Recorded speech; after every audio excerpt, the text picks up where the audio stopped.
sistema de... olha que interessante. O Bowlby, então, ele concluiu que todos os seres humanos têm uma meta fixada, que é buscar uma figura de apego. Isso é biológico, é inato. E todos nós temos também a contrapartida, que é o que ele chama de sistema de cuidado. Os adultos têm um sistema de cuidado que é para ser responsivo, para que eles sejam responsivos às necessidades da criança. Mas isso vai depender, eu sei que vocês veem isso, muito de vários aspectos. Para que uma mãe, um pai, uma pessoa consiga cuidar do seu filho, uma série de coisas precisam estar preservadas. Por exemplo, se esse cuidador não tem uma boa saúde mental, como é que ele vai cuidar? Né? Você tem ali um transtorno de personalidade, por exemplo, o narcisista, o borderline, ou enfim, né? Como é que ele vai cuidar? Depende, então, também da personalidade desse cuidador, do temperamento, que é o elemento mais biológico, né? Como que a gente nasce. Depende dos valores daquele grupo familiar, daquelas pessoas, né? Depende da rede de apoio que essa pessoa encontra. Depende das influências do ambiente, né? Essa cultura, que esse ambiente, como é que... Vou dar um exemplo. Olha como é importante a teoria do apego do Bowlby. Até vir essa teoria que eu estou apresentando para vocês agora, a gente achava que os cuidados paternos, maternos não eram importantes. Que a criança podia ser cuidada por uma ama, né? Por uma babá, que isso não era relevante, que os pais podiam ver os filhos em momentos especiais, que, por exemplo, internados. E aí, durante a Segunda Guerra Mundial, houve muita morte, muitas crianças ficaram órfãs, e aí houve muito problema de saúde mental com essas crianças, coisas parecidas com depressão, e aí o Bowlby foi chamado a estudar esse fenômeno. Por que essas crianças que perderam os pais e que estão institucionalizadas estão deprimidas? E aí ele foi entendendo a importância do apego. E a partir dele, então, que a gente sabe que amor não pede mais, né? O que a gente não sabia com clareza antes, tá, gente? Tipo assim, qual era o pensamento anterior? Cuidado para não mimar, não pode dar muito colo, porque isso mima, né? A gente, claro, pode haver excessos em alguns comportamentos, sim, mas em amor não. Amor não pede mais. E aí, a partir dessa teoria, a gente sabe que o afeto, o laço afetivo é primordial para o desenvolvimento posterior, né? E aí, se tiver uma doença, também tem a questão da transmissão intergeracional. Se eu não recebi um apego seguro, como é que eu vou transmitir para o meu filho um apego seguro? Né? Também tem a questão do ambiente. Então, o sistema de cuidado é a vertente carital. É o sistema que os pais têm para cuidar. E é o que vocês teriam também. Então, se você está na rede de apoio, você está sendo chamado a exercer o seu sistema de cuidado com essas crianças e adolescentes. Então, já comecei a falar, né, dos estilos de apego, são 4 tipos. Eu vou indicar para vocês um livro que é bem facinho de ler, que eu acho que vale a pena, se vocês interessarem por esse assunto, que chama-se Apegados. Ele está na minha bibliografia, então vocês vão ver a imagem dele depois. Se vocês acham na Amazon, eu tenho PDF também. No Apegados é uma linguagem para leigos e explica direitinho os tipos de apego. Tem teste para você identificar o seu tipo de apego, tá? Para vocês identificarem. E tem algumas dicas para quem está solteiro ali, tentar encontrar parceiros com estilos de apego mais seguros, né? Mais adequados. Enfim, então é um livro bem legal, assim, para vocês gostaram, né, gente?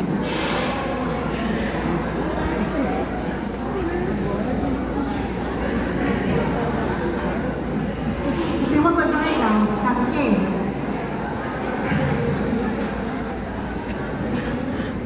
Vamos lá. 25% das pessoas, em média, mais ou menos, 25% das pessoas mudam de estilo de apego ao longo da vida. Isso significa o quê? Que vocês podem ser responsáveis por ajudar a mudar uma criança que estava desenvolvendo um apego inseguro, para que ele passe por um apego seguro, que vocês, se forem apegos seguros, podem Ele vai passar o microfone, se alguém quiser comentar, fazer perguntas, fiquem à vontade, tá? Se 25, se mais ou menos um quarto das pessoas podem mudar de estilo de apego, isso significa o quê?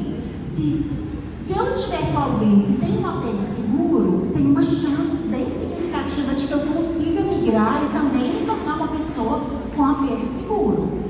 Quanto mais seguro vocês forem em termos de apego, melhor vai ser para aqueles que vocês cuidam. Filhos, crianças e adolescentes em situação de vulnerabilidade, né? Qualquer pessoa que vocês tiverem em situação de cuidado vão se beneficiar quanto mais seguros for o apego de vocês, tá?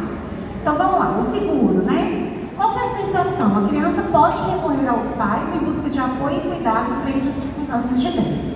O apego seguro, gente, é a sensação de que eu estou seguro, de que eu sou amado, de que nada de ruim está prestes a acontecer, tá?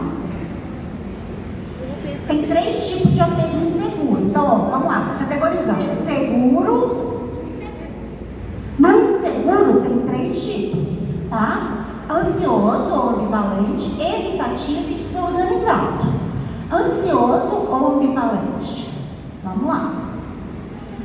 Olha esse nome, ambivalente. Então, os cuidadores passaram uma impressão para a criança que ora eles estão disponíveis, ora eles não estão.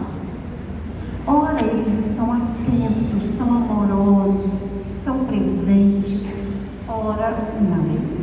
Eles não enxergam essa criança, tá?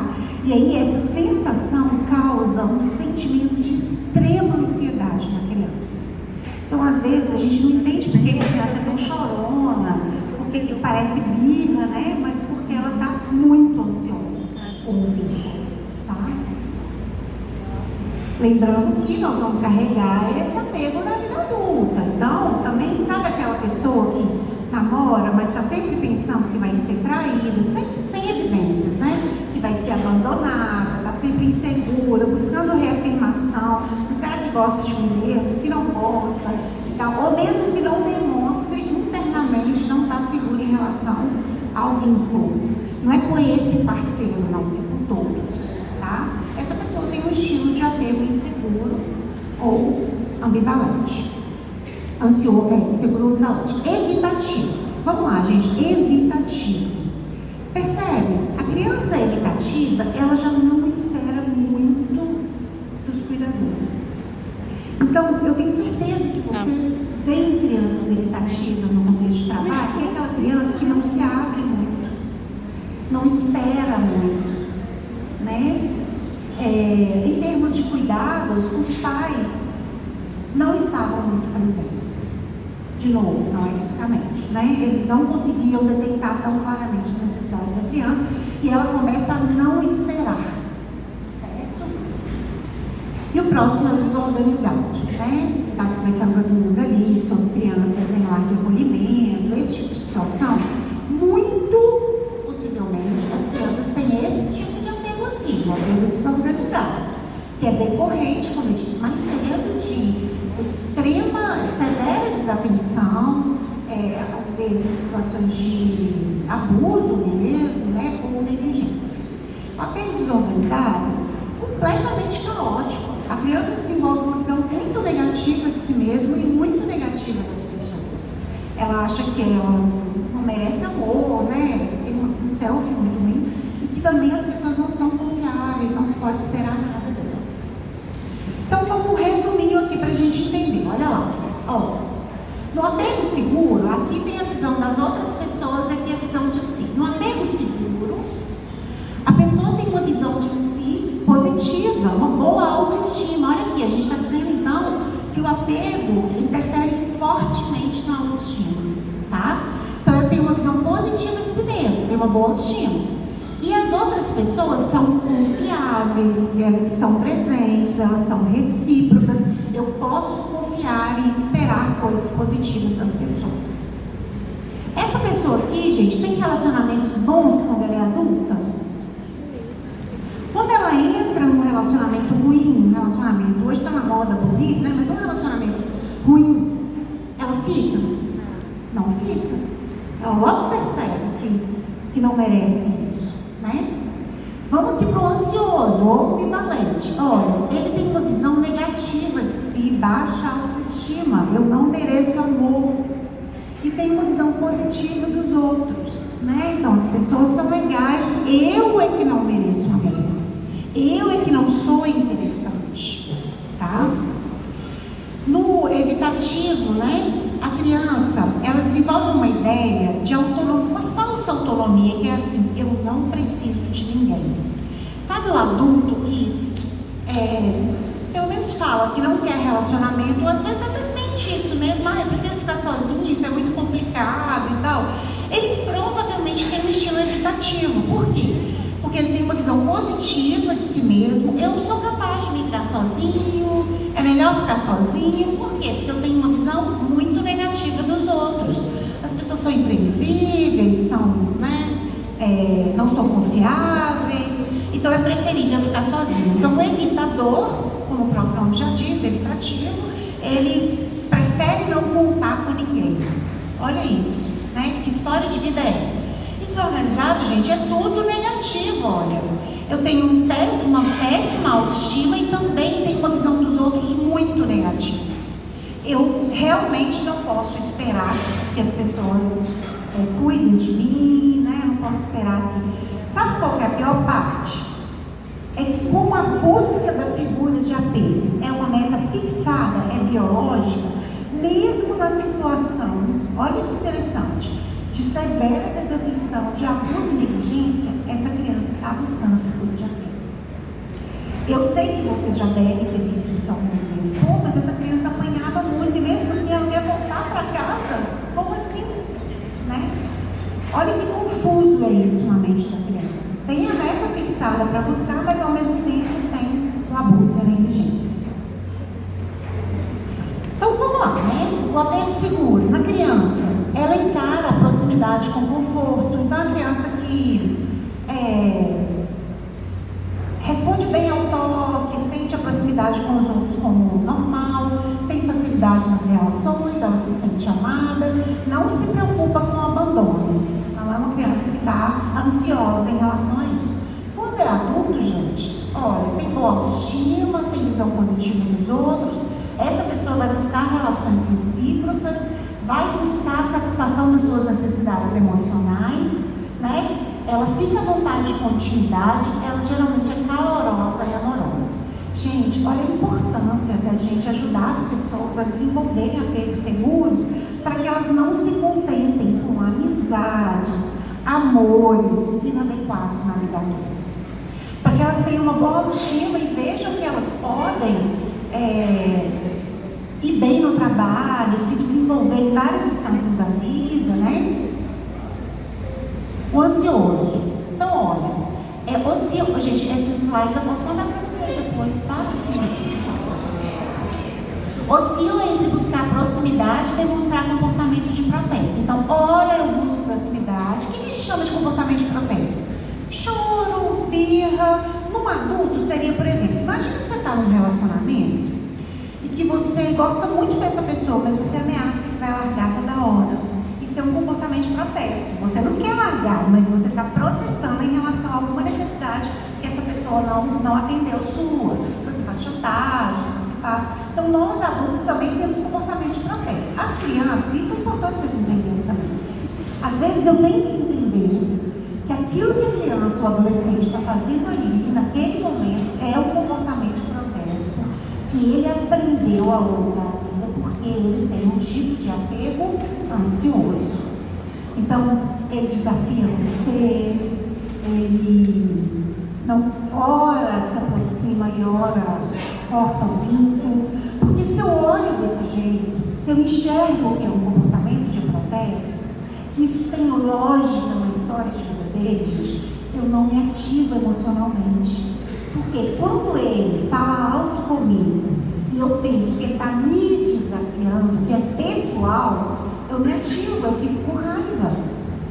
Mas se eu consigo enxergar por trás desse... O que está por trás desse comportamento desafiador aqui agora?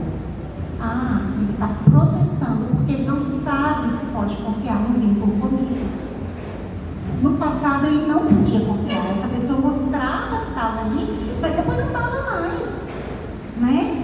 Então, é nada mais, nada menos que ele mostrando para mim o tipo de vínculo que ele já tem quando ele se encontra comigo. Vocês entendem a diferença de eu fazer essa leitura para que eu não pense que é pessoal? Eu tenho alguns alunos meus aqui, né? Eu falo muito na sala de aula, tem que escrever na mão assim. Não é pessoal, não é comigo. Então, quando essa criança vem e ela não quer me dar um abraço, ela me fala alguma coisa inadequada, ela, sei lá, me responde com certa grosseria, não é comigo, não é pessoal. Ele nem conhece, né? Ele está trazendo isso lá de trás. Eu brinco que tem que tatuar, não é comigo. Seja aquela criança também, daqui a pouco a gente vai falar do apego, que tem, aí ela vem, ela abraça, é uma coisa fora do comum, que é desproporcional ao vínculo. Isso também não é pessoa, não, gente. Ela faria isso, tira você, me bota lá, ela faria a mesma coisa, que é um problema de vínculo da criança, tá? Então lembre-se disso. Se nada do que eu falar aqui hoje servir, lembre-se pelo menos de que não é pessoal, tá? Então a criança, ela oscila entre busca de intimidade e irritabilidade, raiva, teimosia. E o adulto, né, quando ele cresce, ele tem baixa autoestima, ou seja, uma visão negativa de si mesmo. As pessoas não, as pessoas são capazes, são legais. Essa pessoa, gente, ela fica buscando, ela tem uma necessidade de aprovação. Ela aceita relacionamentos insatisfatórios, ela tem pouca flexibilidade. Os cuidados muitas vezes são excessivos, ou ela se doa demais, ou ela precisa demais, de modo que não é sustentável a longo prazo. Sabe como você cava um abandono? Fazendo isso. Eu não quero ser abandonado, mas eu sou. Ou então eu peço demais, eu exijo mais e mais e mais, eu acabo sendo abandonado, né? Essa pessoa é crítica, é exigente, tem menor satisfação nos relacionamentos e ela tem um sistema de apego cronicamente ativado. O que é isso, gente? Que vale para vocês, para os adolescentes e crianças que vocês apegam. Ela está o tempo todo sem saber o que sentir, o que pensar em relação ao apego com as pessoas, ao que esperar das pessoas. Cronicamente ativado, é como se estivesse o tempo todo ativado, o tempo todo ambivalente. Nosso corpo não foi feito para ficar assim, né? O evitativo. Então, a criança já nem tem comportamento de protesto, sabe por quê? Porque ela já não espera. Então, esse aqui os pais não tinham tanta ambivalência na hora do cuidado, eles mais não cuidavam mesmo. Então a criança para de esperar, né? E a criança demonstra menos as emoções. No adulto, ele passa a ser esse adulto que acha que não depende de ninguém, que é melhor ficar sozinho, né? Dependência é desagradável. E aqui eu quero chamar a atenção para vocês de uma coisa. A dependência é necessária, não é uma opção. Que sentido? A dependência, não tem problema, não pode ser. A dependência não é uma opção. Nós dependemos uns dos outros. Isso também é meta fixada, é biologicamente determinado. E a nossa sociedade começou com uma lógica de que depender é uma coisa ruim. Não, não é ruim. Agora, existe a dependência desadaptativa, desequilibrada, né? Mas a interdependência, né? Uma dependência saudável, ela é necessária. E eu diria mais, né? É impossível viver sem essa dependência. Então, esse adulto que diz eu não preciso de ninguém, na verdade, ele está com uma ferida de apego, ele está com um problema de apego. Ele sente, talvez, que não precise, mas ele precisa, como todos nós, né?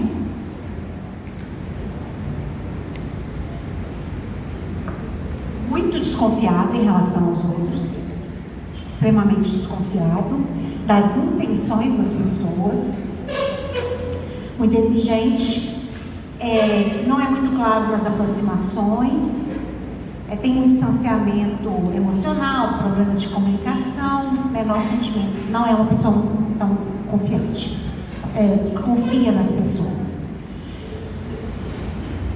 Isso é tão sério assim, Nesse momento, eu tenho uma paciente que tem apego evitativo bem marcado.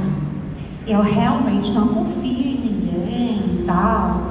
E ela tem uma história de vida bem complicada mesmo, que levou a esse tipo de apego, mas onde que eu quero chegar?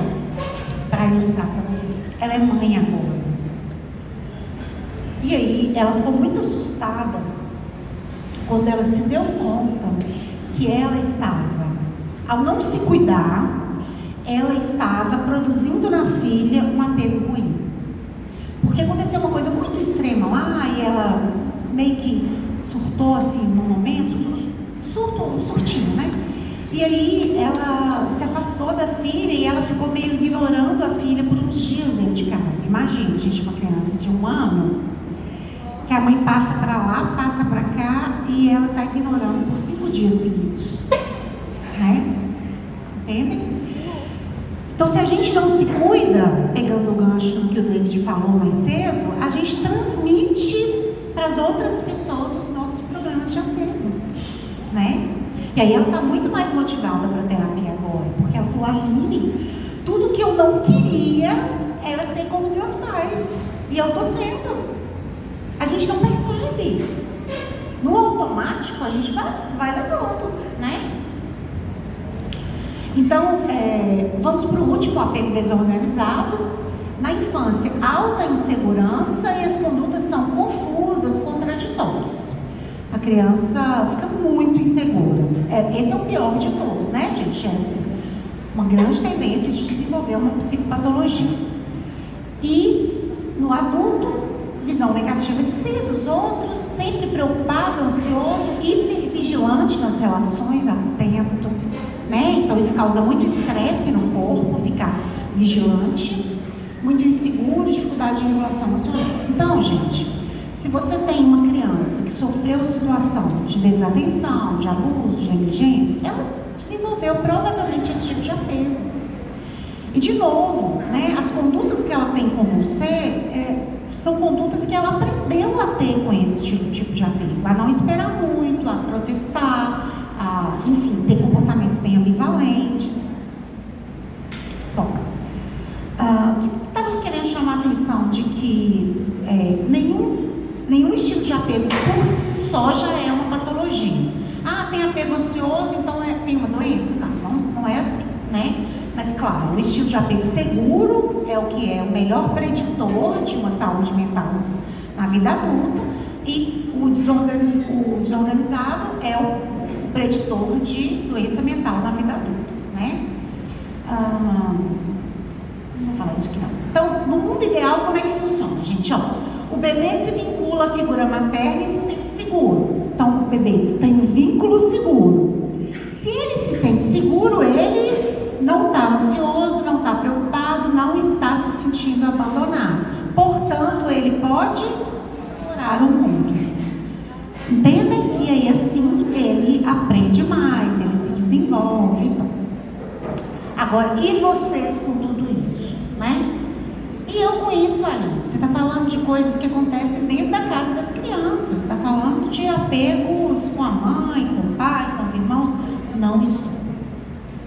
Estou falando que todos nós podemos funcionar como figuras subsidiárias de apego e que todos nós podemos impactar, seja positiva, seja negativamente, no apego dessas crianças e adolescentes, tá? Eu não disse a vocês, mesmo adolescente, que 25% dos adolescentes, das pessoas, podem mudar de estilo de apego. Então, mesmo adolescente, ele ainda pode mudar o estilo de apego. Eu já ouvi dezenas de histórias de pessoas que contam assim, aquela pessoa, aquele olhar, aquela professora me fez acreditar que eu podia. Tem a própria história da... Como é que chama aquela apresentadora norte-americana? Como? Oprah. A própria história da Oprah, não sei se vocês já leram o livro e tal, ela conta de uma professora que acreditou nela. Fez total, a história dela é muito difícil, né? É uma história de abuso, tá muito difícil. E ela teve uma professora que acreditou nela, né? Isso fez total diferença. Então agora nós vamos falar quais são as... vamos para a segunda parte. Quero falar para vocês quais são as necessidades básicas que uma criança e um adolescente precisam satisfazer, certo? A primeira necessidade é de segurança. Qualquer criança, qualquer adolescente precisa se sentir seguro. Se ele tem essa necessidade satisfeita, a sensação de segurança, ele vai sentir: eu estou seguro, protegido. Ele sente que o adulto, a sensação é: eu não vou deixar que nada lhe aconteça.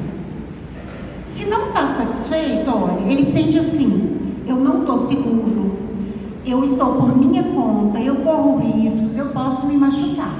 Se eu sinto isso, gente, eu vou ficar alegre, feliz? Não. As emoções são insegurança, ansiedade, sensação de morte iminente. Se eu não estou segura, a qualquer momento alguma coisa pode acontecer. Então, a criança que não tem essa necessidade básica de segurança, ela está sempre muito ansiosa. Empatia. Então, a empatia é a capacidade que a criança perceba que o outro se importa com as emoções dela, com o que ela sente, né? Enfim. Então, se insatisfeita, a criança, ela sente assim: eu vejo você, eu percebo suas necessidades, que o adulto passa essa mensagem. Se não satisfeita, é o contrário, né? Eu não te vejo, você corre risco, enfim. Então, a criança que não tem a necessidade de empatia satisfeita, ela tem uma sensação de vulnerabilidade, de constante ameaça, né? Eu estou vulnerável, alguma coisa pode acontecer. Afeto. A gente vai falar um pouquinho mais dessas necessidades, tá? E como vocês vão fazer para desenvolver dentro do limite de vocês essas necessidades. Afeto. Se satisfeito, eu me alegro por você existir. Você tem valor, você é especial. Essa é a mensagem. Se não satisfeito, eu não amo você, você não é valioso, você não é especial. Se a criança sente essas coisas aqui, se ela tem essa sensação, a emoção é a sensação de pertença. Autonomia. Autonomia tem a ver com... É importante destacar que a autonomia não pode ser de mais nem de menos. Em que sentido? Se eu peço para uma criança muito pequena fazer uma coisa que está muito distante das habilidades dela, isso também é um problema de autonomia, tá? É porque a gente pensa mais na lógica mais simples de eu preciso dar autonomia para essa criança fazer coisas por si só, né, e tal, enfim. Isso também é verdade, tá? Então, se satisfeito, olha pra você ver, se você dá autonomia para a criança, o que você está dizendo? Eu acredito em você, você é capaz, você pode fazer, você tem competências. Se você não deixa ela fazer, qual é a sensação? Eu não sou capaz, eu não consigo, né? Validação. Validação, eu gosto muito de falar sobre validação, porque, de novo, né, se tivesse uma coisinha para falar aqui hoje,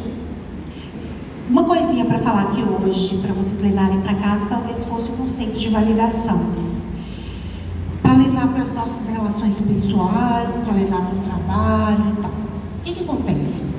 Vamos supor que o teu filho chegue para você e diga assim: mãe, hoje na escola, o pessoal formou grupo e eu fiquei de fora.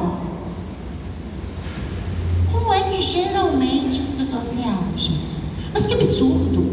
E aí, o que aconteceu? A professora te colocou no grupo? Como é que resolveu isso? Não, eu vou lá amanhã e tal. E o que essa mãe deveria ter feito? Validado a emoção dessa criança. Poxa, como é que você se sentiu com isso? Como é que foi para você viver essa experiência? Porque outras vezes a gente fala assim: bobagem, não, isso aí foi só dessa vez. Você sabe que você tem amigos, por que você está triste com isso? É uma invalidação pior ainda, porque eu estou dizendo que o que ele sente não é válido, não é importante. Vejam bem, gente, eu não estou dizendo que as pessoas têm o direito de agir com raiva, por exemplo, mas elas têm o direito de sentir raiva.